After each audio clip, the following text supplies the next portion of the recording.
é difícil como que vida de negro é difícil como que eu quero morrer de noite na tocaia me matar. Eu quero morrer de açoite se tu negra me deixar. Vida de negro é difícil como que vida de negro é difícil como que meu amor eu vou me embora, nessa terra vou morrer, o dia não vou mais ver, nunca mais eu vou te ver. Vida de negro é difícil como que vida de negro é difícil como que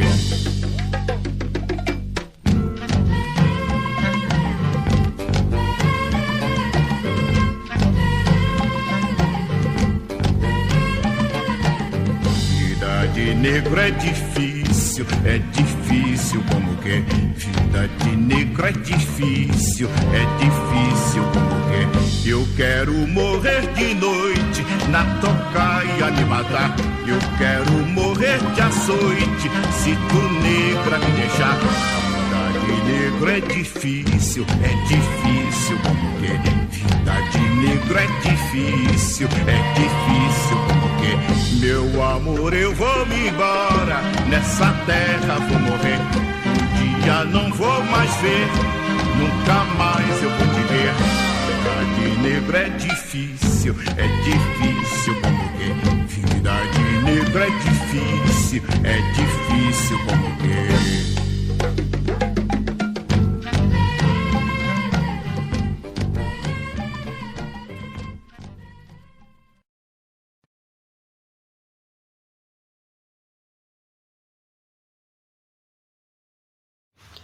Bom, começarei falando com a escravidão em Roma.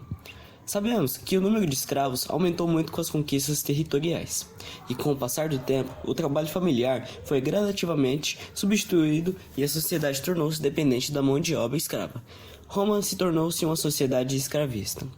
Pessoas endividadas, até a publicação da lei de Poetelia, e prisioneiros de guerra exerciam funções variadas: administrações públicas, mineração, agricultura, construção, artesanato e ocupação domésticas. Pessoas ricas tinham milhares de escravos, só as mais miseráveis não tinham pelo menos um escravo. Para manter a oferta de mão de obra escrava, o exército estava empenhado na conquista de mais e mais territórios, fazendo mais e mais guerras e conseguindo mais e mais prisioneiros de guerra. Entre os séculos 2 e 1 a.C., surgiram as primeiras revoltas de escravos, em Roma, províncias da Ásia Menor e Sicília. Em 73 a.C., Espartaco liderou uma das maiores rebeliões de escravos, contando com mais de 100 mil rebeldes. Espartaco e seus homens lutaram contra o exército romano, só sendo derrotado 2 anos mais tarde. 6 mil escravos foram crucificados. Espartaco tornou-se símbolo dos escravos na luta pela liberdade. Podemos compreender que os indivíduos se tornavam escravos no mundo romano por uma questão social ou moral, logo não se tratando de uma condição inerente à natureza do indivíduo. Todos aqueles que pertencessem às cidades hostis eram moralmente indignos, agiam justamente e logo eram passíveis de ser derrotados e escravizados. A guerra é a primeira forma de escravização que nos chama a atenção, datando desde antes das guerras púnicas entre 264 e 146 a.C., e anterior até, segundo alguns, ao século 3 a.C.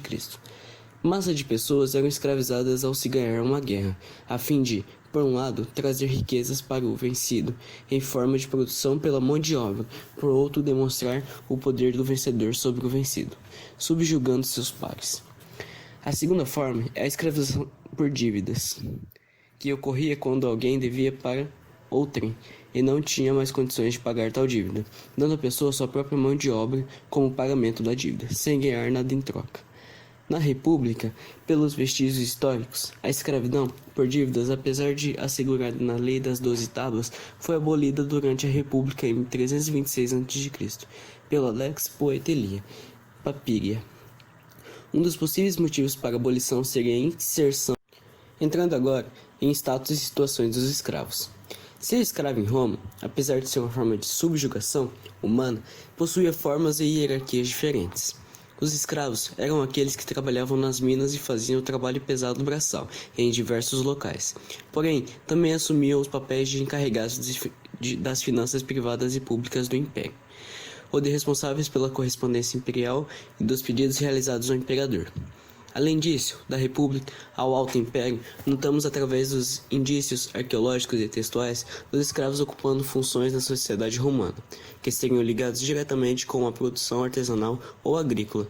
Os escravos domésticos e os que atuavam como agentes comerciais ou financeiros, além de gerirem os negócios dos seus senhores em troca do pecúlio, quantia de dinheiro. Aqueles que trabalhavam em casas ou em funções públicas tinham mais chances de serem libertos e também eram os mais bem tratados e com menores dificuldades. Os trabalhadores que iam para trabalhos braçais mais pesados, como lavoura e minas, eram os que mais sofriam, não só pela dificuldade e cobrança da própria atividade, mas também pela violência dos senhores.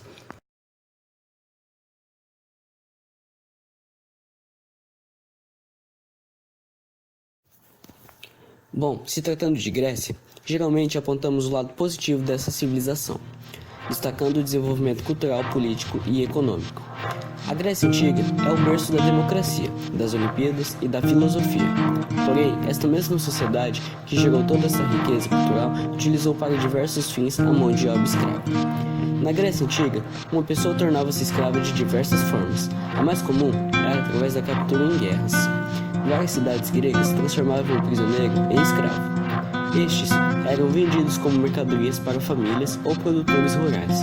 Em Esparta, por exemplo, cidade voltada para as guerras, o número de escravos era tão grande que a lei permitia aos soldados em formações matarem os escravos nas ruas. Além de ser uma forma de treinar o futuro soldado, controlava o excesso de escravos na cidade, fator de riscos de revoltas. Em algumas cidades-estados gregas havia a escravidão por dívidas, ou seja, uma pessoa devia um valor para outra e, como não podia pagar, transformava-se em escravo do credor por um determinado tempo. Em Atenas, este tipo de escravidão foi extinto somente no século VI, após as reformas sociais promovidas pelo legislador Solon, bem parecido em Roma.